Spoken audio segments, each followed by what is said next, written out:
Salut à toi, ici Joseph et dans cette vidéo, je vais te révéler le guide complet pour scaler tes publicités et encaisser jusqu'à 100 000, 200 000, voire 300 000 euros par mois. Donc, si tu es coach et formateur et que tu vends des accompagnements en ligne high ticket, cette vidéo est faite pour toi. Donc, la première chose à maîtriser pour pouvoir scaler tes publicités, c'est connaître tes chiffres. Et la majorité des clients avec qui on travaille, lorsqu'on a fait leur session d'onboarding, ils ne maîtrisaient aucun de leurs chiffres. Donc, c'est comme si tu conduisais avec un bandeau sur les yeux, tu vas jamais arriver à la destination. C'est exactement la même chose avec ton business si tu ne maîtrises pas tes chiffres, si tu ne connais pas ton coût par acquisition, si tu ne connais pas ton ROAS, si tu ne connais pas ton AOV, tes charges fixes mensuelles. Comment tu veux scaler jusqu'à 100 000, 200 000, voire 300 000 euros par mois? C'est impossible. Donc, c'est pour ça, c'est super important de maîtriser tes chiffres. Et ça commence par remplir ton fichier Excel. Donc, nous, on donne ce fichier Excel-là à nos clients. On leur demande de remplir le fichier à chaque jour. Comme ça, lorsqu'on va faire une analyse sur la semaine, on peut savoir quel KPI dans le rouge. Donc, on peut savoir quoi optimiser pour scaler ou soit couper les publicités qui ne performent pas bien. Ensuite, la deuxième chose qu'on fait, c'est on utilise Eros. Et Eros, ça te permet justement de traquer tout dans ton business. Le parcours client, le ROAS, le coût par acquisition, le CTR, le CPL, tout ce que tu veux, Eros peut le traquer. Et ça va te permettre aussi d'avoir tes statistiques d'il y a 1 mois, 2 mois, 3 mois, voire même 1 an, 2 ans, etc. Et grâce à ce tool, ça va te permettre aussi de savoir quelle pub te rapporte le plus d'argent versus quelle pub te fait perdre de l'argent. Donc, la première chose à faire, si tu veux scaler tes publicités et atteindre les minimum 100 cas par mois, c'est de connaître tes chiffres. Ensuite, lorsque tu lances tes publicités, la majorité des gens vont couper trop tôt. Ils vont couper trop tôt parce que, justement, ils ne maîtrisent pas leurs chiffres. Donc, pour savoir à quel moment couper une publicité, il faut que tu connaisses 2 datas. Ton cycle de vente et ton coût par acquisition. Donc, ton cycle de vente, c'est tout simplement le nombre de jours que ça prend à ton prospect de devenir client. Donc, dans notre cas, nous, c'est 10 à 15 jours. Et ton coût par acquisition, c'est tout simplement combien tu dois dépenser pour acquérir un client. Donc, de notre côté, si je me trompe pas, on est aux alentours de 500 à 600 euros. Donc, les gens vont couper trop tôt parce qu'ils dépensent sans maîtriser leurs chiffres. Et lorsqu'ils voient qu'ils dépensent de plus en plus sans avoir un retour sur investissement, ils vont commencer à stresser, à paniquer, donc couper les publicités trop tôt. Donc, c'est pour ça, c'est super important de savoir c'est quoi ton cycle de vente et combien de temps ça prend en moyenne pour qu'un prospect devienne un client. Donc, disons que ton cycle de vente, c'est 10 jours. Si tu lances une publicité et tu coupes à 2 jours, bien, tu sais que tu vas passer à côté d'énormément d'opportunités parce qu'en moyenne, un prospect devient client en 10 jours. Donc, c'est pour ça que c'est important de garder tes publicités pendant au moins ton cycle de vente. D'accord? Ensuite, ton coût par acquisition. C'est un peu le même raisonnement, donc c'est un peu la même logique que le cycle de vente. Donc, disons, tu as dépensé 100 euros, tu n'as pas fait de vente, tu décides de couper, c'est trop tôt. Pourquoi? Parce que ton coût pour acquérir un client est en moyenne 550 euros. Donc, tu dois dépenser au moins 550 euros par campagne pour déterminer si cette campagne-là, tu dois la couper ou la laisser et la faire tourner et scaler la publicité. Donc, c'est pour ça c'est super important de maîtriser au moins ces 2 métriques. Bien sûr, il y en a plein d'autres et c'est pas le sujet de cette vidéo.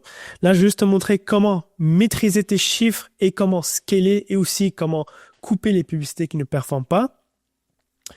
Mais à l'intérieur de Scaling Circle, justement, on montre à nos clients comment maîtriser tous les chiffres et on va vraiment en profondeur sur chaque KPI, chaque data pour pouvoir mieux scaler et mieux piloter son business. Ensuite, la majorité des gens ne savent même pas combien ils doivent dépenser minimum chaque mois pour couvrir leurs charges fixes. Donc ça, c'est super important de savoir tes charges fixes mensuelles et combien tu dois dépenser pour pouvoir au moins couvrir tes charges fixes mensuelles. Donc, tu dois déterminer ton ROAS minimum qui te permet de break even à chaque mois. Donc, comment le faire? Donc, à l'intérieur de Scaling Circle, on a aussi notre bot Joseph et Benoît qui est nourri avec toutes nos connaissances, toutes nos one-on-one, toute notre expérience. Et nos clients, justement, ont accès à ce bot-là. Et tout ce que tu as à faire, c'est à lui poser des questions et il va te répondre. Donc ici, je lui ai posé quel doit être mon ROAS minimum pour bon là, ici, il y a une faute, pour être rentable. Donc là, il m'a répondu et il me demande quelques questions. Donc, mes dépenses fixes mensuelles hors pub. Donc, nous, c'est à peu près 50 000 euros si je dis pas de bêtises. Ton budget pub mensuel, 60K. Ta marge nette visée en pourcentage, j'aimerais atteindre un ROI net de 40%. Tes revenus organiques mensuels, on est aux alentours de 15K. Et là, il faut que je le tag. Et là, il va me donner une réponse, il va me donner un ROAS pour break-even et le ROAS minimum pour atteindre 40% de marge nette chaque mois. Alors, on recalcule avec tous les nouveaux chiffres, dépenses fixes 50K, budget pub 60K, marge nette visée 50%, revenu organique 15K. Donc, dépenses totales 110K, revenu cible 50% de marge égale 220K de revenus. Revenu à gérer via pub 205, ton ROAS minimum doit être de 3,42 si on veut avoir une marge nette de 50%. Et ton ROAS break-even doit être 1,58.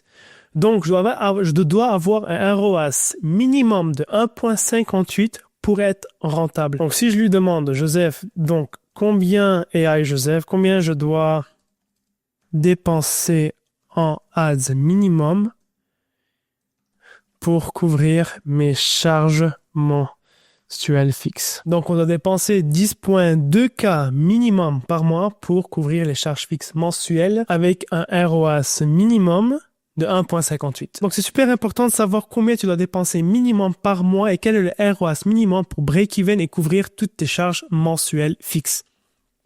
Ensuite, quand scaler et quand couper une publicité. Ça, c'est un sujet qui est super important. Ce que je fais, c'est je regarde toujours 3 à 4 KPI. La première KPI, c'est le CTR de mes pubs. Je regarde le CTR. Bon, qu'est-ce qui se passe? Bon, CTR de mes pubs. Le CPL. Ensuite, le coût par call. Et le CPA et bien sûr le ROAS. Bon, c'est un peu plus que 3. Donc, je regarde toujours ces KPI. Donc, mon CTR va m'indiquer si ma publicité convertit bien. Donc, j'essaie d'être aux alentours de 1%. Si je suis à, par exemple, 0,7, 0,6, 0,8, donc en bas de 1%, je sais que ma publicité ne convertit pas assez bien. Donc, ce que je dois faire à ce moment-là, c'est retravailler le hook de la publicité et également le call to action. Donc, si j'avais par exemple 0,6%, ce que j'aurais fait, c'est j'aurais retravaillé la publicité au complet parce qu'elle ne convertit pas bien. Ensuite, ce que je vais regarder au niveau de la publicité, c'est le taux de visionnage jusqu'à 25%. Si le taux de visionnage jusqu'à 25% est inférieur à 20%, donc si j'ai quelque chose entre 15 et 16%, je sais que le hook n'est pas bon. Donc à ce moment-là, ce que je vais faire, c'est retravailler le hook et garder le même body de la publicité pour essayer d'aller gratter des points et remonter et monter jusqu'à 20%. Donc ça, c'est super important. Ensuite, le CPL. Je check le CPL.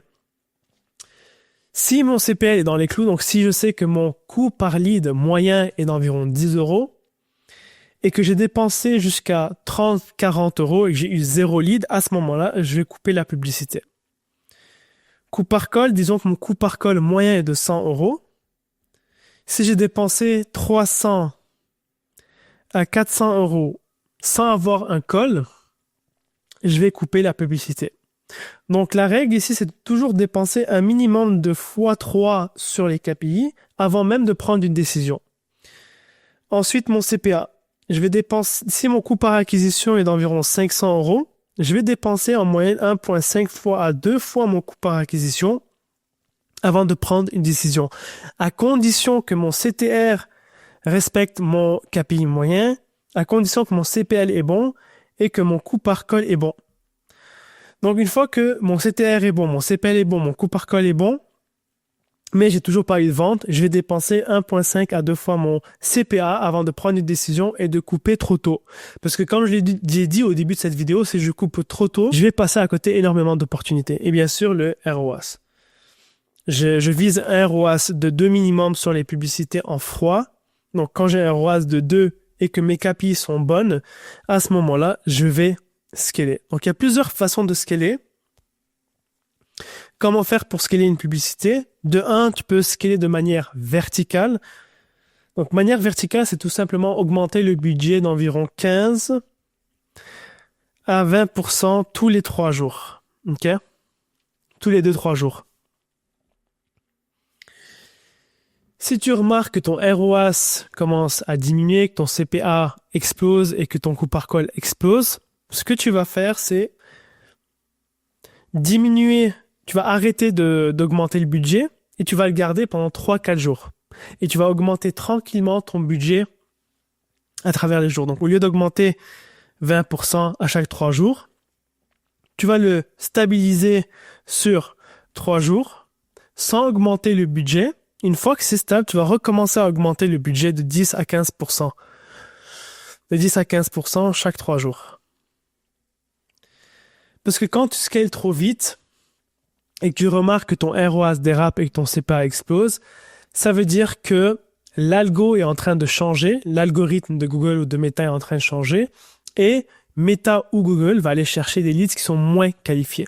Donc pour restabiliser l'algorithme, tu vas stabiliser le spend, donc tu vas stabiliser le scaling, et tu vas rescaler de manière moins agressive. Ensuite, tu as aussi le scaling horizontal. Donc, scaling horizontal, tu peux faire de plusieurs manières. Donc, si tu as une publicité qui convertit super bien, tu peux reprendre le même script et en faire un UGC. Donc, tu peux tout simplement recruter un UGC, lui donner le script, il va faire une vidéo. Tu peux aussi utiliser iGen. Donc, c'est une IA qui te permet de reprendre ton visage et ton environnement et d'en faire une vidéo. Donc, ce que je te conseille de faire, c'est de t'enregistrer dans plusieurs environnements différents. Tu reprends le même script. Donc, tu peux enregistrer une vidéo de toi dans un jardin, à l'extérieur, dans le bureau, en vacances, sur la plage. Envoyer ça à iGen, lui donner le script winner. Et là, à ce moment-là, tu auras 4 pubs différentes, mais dans 4 environnements différents. Donc ça, c'est aussi une autre manière de scaler horizontalement. Tu peux scaler horizontalement à partir des audiences. Et voilà. Et pour les UGC, tu peux avoir plusieurs UGC différents qui ressemblent à ton avatar client. Donc de notre côté, notre avatar client, il est entre 25 et 45 ans. Femmes et hommes. Donc là, ce qu'on peut faire, c'est faire un UGC qui a entre 25 et 30 ans, femmes. Et un autre UGC entre 25 et 30 ans, hommes. Un autre UGC entre 30 et 35 ans, ainsi de suite. Comme ça, tu auras énormément de publicité avec le même script winner et ça te permet d'aller chercher d'autres audiences, une autre audience, d'autres profils. Donc voilà, c'est exactement comme ça que je scale les publicités jusqu'à 100 000, 200 000, 300 000 euros par mois. Aujourd'hui, à l'heure que j'enregistre cette vidéo, on tourne autour des 300, 350 000 euros encaissés avec un ROAS de 3,5 à 4. Et c'est exactement comme ça que je pilote les ads, qu'on pilote le business avec Benoît. Donc, applique ça tout de suite et je te dis que tu vas avoir de meilleurs résultats. Et si jamais tu veux te faire accompagner et que tu veux qu'on fasse un audit de ton business, il va y avoir un lien en description, clique dessus, réserve un appel et on verra si on peut t'aider à scaler ton activité de formation et d'accompagnement en ligne.